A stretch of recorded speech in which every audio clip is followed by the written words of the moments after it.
Hello friends, कैसे हो? I hope बहुत अच्छे होंगे। और दोस्तों, आज आपके सामने हम लेकर आए हैं एक प्रश्न पत्र। और प्रश्न पत्र जो है जीडीसी के जो एग्ज़ाम चल रहे हैं रेलवे के, टीसीसीसी का पेपर जो आज हुआ था 13 दिसंबर को, उसको लेकर आए हैं आपके सामने।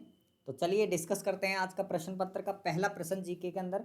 दक्षिण भारत के मंदिरों के विशाल द्वारों को क्या कहा जाता है? विशाल द्वारों को क्या कहा जाता है? तो दोस्तों, आपको पता है दक्षिण भारत के जो मंदिर हैं वो किस शैली के अंदर हैं? द्रविड़ शैली के अंदर हैं, द्रविड़ शैली के अंदर। और द्रविड़ शैली के मंदिरों के आगे जो खास एक दरवाजा होता है, एक द्वार होता है, जो कभी कभी मुख्य मंदिर से भी बड़ा हो सकता है, बहुत ही कलात्मक होता है, बहुत ही भव्य होता है। उसे क्या कहा जाता है? तो उसका सही उत्तर होगा दोस्तों इस प्रश्न का, गोपुरम कहा जाता है। क्या कहा जाता है उसे? गोपुरम कहा जाता है। चलिए नेक्स्ट क्वेश्चन देखते हैं। पानीपत के तीसरे युद्ध में मराठा किससे पराजित हुए थे? यानी कि मराठा हारे थे पानीपत के तृतीय युद्ध में, वो किन से पराजित हुए थे? तो आपको थोड़ा सा पीछे ले चलते हैं हिस्ट्री के अंदर। तो पानीपत का जो पहला युद्ध हुआ था, आप सभी को पता है कब हुआ था? 1526 ईस्वी में हुआ था। किस किस के बीच में हुआ था? इब्राहिम लोदी एक शासक था, ठीक है, और इसके अलावा जो बाबर, उनके बीच में ये युद्ध हुआ था और बाबर इसमें जीता था। इब्राहिम लोदी को हरा करके बाबर ने किस वंश की स्थापना की थी? मुगल वंश की स्थापना की थी। दोस्तों, पानीपत का जो दूसरा युद्ध हुआ था वो हुआ था 1556 के अंदर। एक तरफ थी मुगल सेना यानी कि अकबर, और दूसरी तरफ हेमू। हेमू के बारे में आपने सुना होगा, दिल्ली की गद्दी पर बैठने वाला अंतिम हिंदू शासक माना जाता है। दोस्तों, अकबर उस समय क्या था? इनका संरक्षक था बैराम खां। यानी कि मुगल सेना और हेमू के मध्य दूसरा पानीपत का युद्ध लड़ा गया और इसमें हेमू की हार हुई थी। पानीपत का तीसरे युद्ध की अगर बात करके चलें तो ये हुआ था काफ़ी बाद में 1761 में, और ये हुआ था अहमद शाह अब्दाली, या दुर्रानी भी कहते हैं उसको। कई बार अहमद शाह अब्दाली मिलता है हमें, कई बार अहमद शाह दुर्रानी मिलता है। और दूसरे यहाँ पर थे मराठे इनके साथ। तो मराठों को बुरी तरह से पराजित किया था अहमद शाह अब्दाली ने 1761 में पानीपत के तीसरे युद्ध में। और ये जो अहमद शाह अब्दाली थे ये थे अफगान। तो इसका सही उत्तर हो जाएगा ऑप्शन बी, अफगानों से पराजित हुए थे मराठा पानीपत के तीसरे युद्ध में। चलिए नेक्स्ट क्वेश्चन देखते हैं दोस्तों। नेक्स्ट क्वेश्चन आपके सामने रहा, झांसी राज्य को भारत में अंग्रेजी साम्राज्य का हिस्सा कब बनाया गया? यानी कि मिलाया गया था, आपको पता है किस नीति से मिलाया गया था? ऑप्शन है हड़प नीति, सहायक संधि की नीति से, रानी लक्ष्मीबाई से युद्ध करके, या फिर इनमें से कोई नहीं। तो इसका सही उत्तर क्या होना चाहिए आपके हिसाब से, बताइए। आप सभी को पता है दोस्तों, आपने नाम सुना होगा एक व्यक्ति का जो गवर्नर जनरल था, लॉर्ड डलहौजी। और लॉर्ड डलहौजी की जो नीति थी वो थी हड़प नीति, और इसको व्यपगत सिद्धांत भी बोलते हैं, डॉक्ट्रिन ऑफ लैप्स भी बोला जाता है। बहुत ही डेंजर नीति थी, किसी भी राज्य को मिला लिया जाता था, ठीक है, हड़प करके। सबसे बड़ी बात यह है दोस्तों, बहुत सारे राज्यों को उस टाइम इस नीति से मिलाया गया था। जैसे कुछ राज्य थे, सतारा था, जैतपुर एक राज्य था, इनको मिलाया गया था, संबलपुर, ठीक है, उदयपुर, झांसी, ये कई ऐसे राज्य थे जिनको हड़प नीति के तहत मिलाया गया था।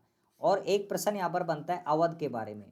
अवध को 1856 ईस्वी में मिलाया गया था, लेकिन कुशासन का आरोप लगा करके, याद रखना, कुशासन का आरोप लगा करके। बाकी जो ये सतारा, जैतपुर, संबलपुर, झांसी है, इनको हड़प नीति से, व्यपगत सिद्धांत से मिलाया गया, लेकिन अवध को किससे मिलाया गया था? कुशासन का आरोप लगा। कई बार प्रश्न आता है निम्न में से किसे हड़प नीति के तहत नहीं मिलाया गया? तो उसका उत्तर हो जाएगा अवध। बाकी इनको व्यपगत सिद्धांत के तहत या हड़प नीति के तहत मिलाया गया था, आपको याद रखना है। तो इसका सबसे सही उत्तर हो जाएगा झांसी को लगभग 1853 में हड़प नीति के तहत अंग्रेजों ने अपने राज्य का हिस्सा बना लिया। ऑप्शन ए इसका करेक्ट उत्तर हो जाएगा। चलिए नेक्स्ट क्वेश्चन देखते हैं, फोर्थ क्वेश्चन। किस वर्ष में बंकिम चंद्र चट्टोपाध्याय ने आनंद मठ की रचना की? आनंद मठ एक उपन्यास है, और ये मूलतः यानी कि बांग्ला भाषा में इन्होंने लिखा है, बांग्ला भाषा के अंदर। और आपने देखा होगा भारत का राष्ट्रीय गीत क्या है, बताओ? भारत का राष्ट्रीय गीत जल्दी से बताइए। वंदे मातरम। तो हमारा जो वंदे मातरम है राष्ट्रीय गीत, वो कहाँ से लिया है भाई? आनंद मठ से ही लिया गया है, ध्यान रखना, आनंद मठ से ही। और इसकी रचना पूछी है तो ये माना 1882 इसका सही उत्तर हो जाएगा दोस्तों, ठीक है। चलिए नेक्स्ट क्वेश्चन की ओर। नेक्स्ट क्वेश्चन आपके सामने रहा, देखो, अहरार आंदोलन, इसके बारे में आपको कथन दे रखे हैं। स्वराज के विचार से प्रेरित था, बड़े नवाबों, जमींदारों और अलीगढ़ विचारधारा की स्वामी भक्ति की राजनीति को पसंद नहीं करता था, राष्ट्रीय आंदोलन में उग्रता से भाग लेने का समर्थन करता था। उपरोक्त सभी क्या होना चाहिए इसका उत्तर? तो फ्रेंड्स, इसका सही उत्तर क्या होना चाहिए? जल्दी से कमेंट बॉक्स में कमेंट करके भी आप हमें बता सकते हैं क्या इसका सही उत्तर होना चाहिए।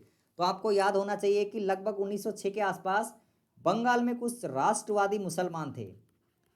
बंगाल के जो राष्ट्रवादी मुसलमान थे, देशभक्त जो थे, ठीक है, राष्ट्रभक्त मुसलमान, उन्होंने इस आंदोलन को शुरू किया था और वास्तव में ये स्वराज के विचार से प्रेरित थे, इसमें कोई दो राय नहीं था। ये आंदोलन बड़े नवाबों और इनको भी बिल्कुल बिल्कुल पसंद नहीं करता था, स्वामी भक्ति को, और राष्ट्रीय आंदोलन में उग्रता का समर्थन करता था। तो इस प्रकार इसका सही उत्तर होना चाहिए उपरोक्त सभी दोस्तों। चलिए नेक्स्ट क्वेश्चन देखते हैं। नेक्स्ट क्वेश्चन आपके सामने रहा, अंग्रेजी राज के सामने अब और झुकना इंसान और भगवान के प्रति अपराध है। किसने कहा था? ये तो कथन है सीधा, अगर याद हो तो कर देना, अगर याद नहीं होता है बिल्कुल भी तो तुक्का मारने की कोई गुंजाइश नहीं बचती ऐसे सवालों में। चलिए इसका सही उत्तर देखते हैं। इसका सही उत्तर है JL नेहरू, पंडित जवाहरलाल नेहरू ने ये कथन बोला था कि अंग्रेजी राज के सामने अब और झुकना इंसान और भगवान दोनों के प्रति क्या है भाई? अपराध। चलिए नेक्स्ट क्वेश्चन देते हैं दोस्तों। निम्नलिखित में से किसकी जांच के लिए अंग्रेजों द्वारा हंटर कमीशन की नियुक्ति हुई थी? दोस्तों सभी को पता है ये प्रश्न बिल्कुल सही है। जलियांवाला बाग हत्याकांड कब घटित हुआ था? कब घटित हुआ था ये? 13 अप्रैल 1919 को। बड़ी घटना, भारतीय इतिहास की डेंजर और जघन्य अपराध था। तो 13 अप्रैल 1919 को ये जलियांवाला बाग हत्याकांड यहाँ पर, और इनकी जांच के लिए हंटर कमीशन की नियुक्ति की गई थी। आप सभी को पता होना चाहिए, बहुत ही मामला गड़बड़ था, किया था अंग्रेजों ने। और दोस्तों अब आपको एक बात को मैं बता देना चाहता हूँ, अगर आपके दोस्तों ने भी ये पेपर दिया है तो उनको यार ज़रूर इस पेपर का लिंक शेयर कीजिए, हमारे जो वीडियो का लिंक शेयर कीजिए। आपको भी पसंद आ रहा है तो लाइक शेयर ज़रूर कर दीजिए यार। और चैनल पर नए हैं तो हमारे चैनल को सब्सक्राइब कर दीजिए दोस्तों। सब्सक्राइब करने के बाद बेल आइकन को भी दबा दीजिए, जिससे आने वाली वीडियोज़ के नोटिफिकेशन आप तक जल्द से जल्द पहुँच सकें। फ्रेंड्स आपके लिए हम बहुत ही काम के वीडियो लेकर आएंगे। चलिए नेक्स्ट क्वेश्चन देखते हैं फ्रेंड्स। क्वेश्चन नंबर 8, जिस दिन सूर्य पृथ्वी के समीप होता है, सबसे समीप होता है, पृथ्वी जिस स्थिति में होती है, क्या कहा जाता है उसे बताओ? अपसौर, उपसौर, भूमि उच्च और भूमि समीपक, बताइए जल्दी से। तो ऐसी स्थिति को कहा जाता है फ्रेंड्स उपसौर। क्या कहा जाता है? उपसौर कहा जाता है। यानी कि पृथ्वी और सूर्य के बीच की न्यूनतम दूरी उस दिन होती है उपसौर, और ये 3 जनवरी के दिन, ठीक है। इस दिन बिल्कुल कम दूरी मानी जाती है, वैसे तो बहुत होती है लेकिन कम मानी जाती है अपेक्षाकृत। 14.70 करोड़ किलोमीटर के आसपास, ठीक है। और अपसौर की स्थिति कब होती है? जब सूर्य पृथ्वी के बीच सर्वाधिक दूरी होती है दोस्तों, ठीक है, सर्वाधिक दूरी होती है तो उसे अपसौर कहा जाता है। ये 4 जुलाई को होती है, और ये लगभग जो दूरी होती है ये होती है 15.21 करोड़ वर्ष, करोड़ वर्ष नहीं, करोड़ किलोमीटर, ठीक है। चलिए नेक्स्ट क्वेश्चन देखते हैं फ्रेंड्स। ओस होती है जब, ओस होती है जब आर्द्र वायु ठंडी सतह पर संघनित होती है, हवा पृथ्वी की सतह से ठंडी होती है, रात में आकाश बादलों से घिरा होता है, या फिर हवा इतनी सूखी होती है कि वर्षा नहीं कर पाती। क्या होना चाहिए उत्तर? तो आप सभी को पता है दोस्तों, ओस का सीधा संबंध होता है संघनन से। यानी कि आर्द्र जो वायु होती है ठंडी सतह पर जगने से बूंद के रूप में परिवर्तित हो जाती है, संघनन हो जाता है। ऑप्शन ए इसका करेक्ट आंसर होना चाहिए। नेक्स्ट क्वेश्चन देखते हैं दोस्तों। वन अनुसंधान संस्थान कहाँ पर है? बिल्कुल सिंपल क्वेश्चन है, देहरादून इसका उत्तर होना चाहिए। और आपको याद रखना है भारतीय वन सर्वेक्षण भी कहाँ है? देहरादून के अंदर है फ्रेंड्स। भोपाल के अंदर भी याद रखना है भारतीय वन प्रबंधन संस्थान है। फ्रेंड्स अगले वीडियो में फिर मिलेंगे। इससे पहले आपको इस वीडियो को लाइक करना होगा, सब्सक्राइब